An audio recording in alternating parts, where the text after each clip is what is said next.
The Miller's Daughter. I see the wealthy miller yet, his double chin, his portly size, and who that knew him could forget the busy wrinkles round his eyes, the slow wise smile that round about his dusty forehead dryly curled, seemed half within and half without, and full of dealings with the world. In yonder chair I see him sit, 3 fingers round the old silver cup. I see his grey eyes twinkle yet, at his own jest, grey eyes lit up with summer lightnings of a soul, so full of summer warmth, so glad, so healthy, sound, and clear and whole, his memory scarce can make me sad. Yet fill my glass, give me one kiss, my own sweet Alice, we must die. There's somewhat in this world amiss, shall be unriddled by and by. There's somewhat flows to us in life, but more is taken quite away. Pray, Alice, pray, my darling wife, that we may die the self-same day. Have I not found a happy earth? I least should breathe a thought of pain. Would God renew me from my birth, I'd almost live my life again. So sweet it seems with thee to walk, and once again to woo thee mine. It seems in after-dinner talk, across the walnuts and the wine, to be the long and listless boy, left late an orphan of the squire, where this old mansion mounted high, looks down upon the village spire. For even here where I and you have lived and loved alone so long, each morn my sleep was broken through by some wild skylark's mirtin song. And oft I heard the tender dove in furry woodlands making moan. But ere I saw your eyes, my love, I had no motion of my own, for scarce my life with fancy played before I dreamed that pleasant dream, still hither-thither idly swayed, like those long mosses in the stream. Or from the bridge I leaned to hear the mill dam rushing down with noise, and see the minnows everywhere, in crystal eddies glance and poise, the tall flag flowers when they sprung, below the range of stepping stones, or those 3 chestnuts near, that hung in masses thick with milky cones. But Alice, what an hour was that, when after roving in the woods, 'twas April then, I came and sat below the chestnuts, when their buds were glistening to the breezy blue, and on the slope, an absent fool, I cast me down, nor thought of you, but angled in the higher pool. A love song I had somewhere read, an echo from a measured strain, beat time to nothing in my head. From some odd corner of the brain it haunted me the morning long, with weary sameness in the rhymes, the phantom of a silent song, that went and came 1,000 times. Then leapt a trout in lazy mood, I watched the little circles die, they passed into the level flood, and there a vision caught my eye, the reflex of a beauteous form, a glowing arm, a gleaming neck, and when a sunbeam wavers warm within the dark and dimpled beck. For you remember you had set, that morning on the casement's edge, a long green box of mignonette, and you were leaning from the ledge, and when I raised my eyes above, they met with 2 so full and bright, such eyes, I swear to you, my love, that these have never lost their light. I loved, and love dispelled the fear that I should die an early death, for love possessed the atmosphere, and filled the breast with purer breath. My mother thought, what ails the boy? For I was altered, and began to move about the house with joy, and with the certain step of man. I loved the brimming wave that swam through quiet meadows round the mill, the sleepy pool above the dam, the pool beneath it never still, the meal sacks on the whitened floor, the dark round of the dripping wheel, the very air about the door made misty with the floating meal. And oft in ramblings on the wold, when April nights began to blow, and April's crescent glimmered cold, I saw the village lights below, I knew your taper far away, and full at heart of trembling hope, from off the wold I came, and lay upon the freshly flowered slope. The deep brook groaned beneath the mill, and by that lamp I thought, she sits. The white chalk quarry from the hill gleamed to the flying moon by fits. Oh, that I were beside her now! Oh, will she answer if I call? Oh, would she give me vow for vow, sweet Alice, if I told her all? Sometimes I saw you sit and spin, and in the pauses of the wind, sometimes I heard you sing within. Sometimes your shadow crossed the blind, at last you rose and moved the light, and the long shadow of the chair flitted across into the night, and all the casement darkened there. But when at last I dared to speak, the lanes, you know, were white with May. Your ripe lips moved not, but your cheek flushed like the coming of the day, and so it was half sly, half shy.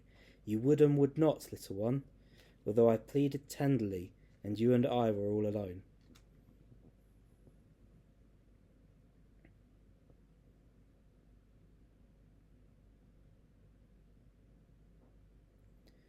And slowly was my mother brought to yield consent to my desire. She wished me happy, but she thought I might have looked a little higher. And I was young, too young to wed, yet must I love her for your sake. Go fetch your Alice here, she said, her eyelid quivered as she spake. And down I went to fetch my bride, but Alice, you were ill at ease. This dress and that by turns you tried, too fearful that you should not please. I loved you better for your fears. I knew you could not look but well, and dews that would have fallen in tears I kissed away before they fell. I watched the little flutterings, the doubt my mother would not see. She spoke at large of many things, and at last she spoke of me, and turning looked upon your face, as near this door you sat apart, and rose and with a silent grace approaching pressed your heart to heart. Ah, well, but sing the foolish song I gave you, Alice, on the day when arm in arm we went along a pensive pair, and you were gay with bridal flowers that I may seem, as in the nights of old to lie beside the mill wheel in the stream, while those full chestnuts whisper by. It is the miller's daughter, and she is grown so dear, that I would be the jewel that trembles at her ear.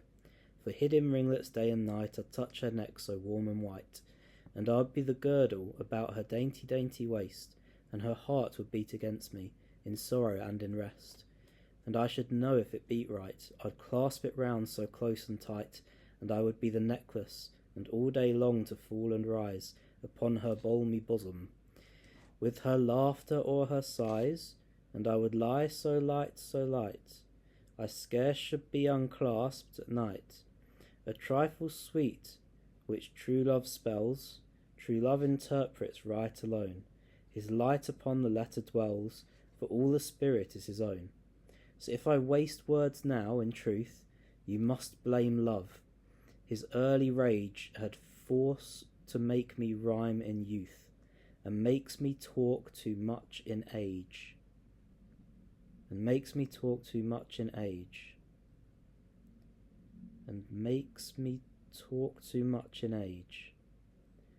And now those vivid hours are gone, like mine own life to me thou art, where past and present wound in one do make a garland for the heart. So sing that other song I made, half angered with my happy lot, the day when in the chestnut shade I found the blue forget-me-not. Love that hath us in the net, can he pass and we forget? Many suns arise and set, many a chance the years beget. Love the gift is love the debt, even so. Love is hurt with jar and fret. Love is made of vague regret. Eyes with idle tears are wet. Idle habit links us yet.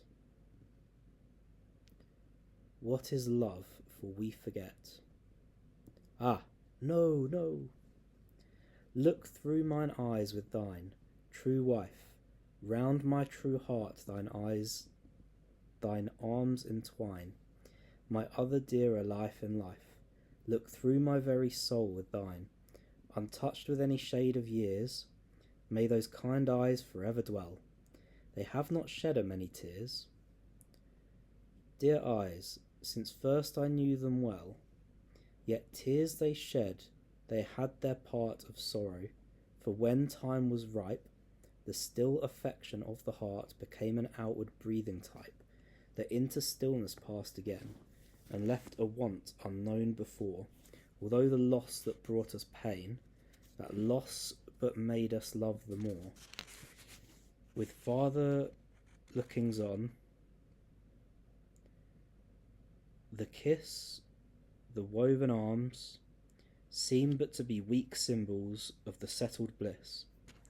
The comfort I have found in thee, but that God bless thee, dear, who wrought two spirits to one equal mind, with blessings beyond hope or thought, with blessings which no words can find. Arise, and let us wander forth to yon old mill across the wolds. For look, the sunset, south and north, winds all the vale in rosy folds, and fires yon narrow casement glass, touching the sullen pool below. On the chalk hill the bearded grass is dry and dewless. Let us go,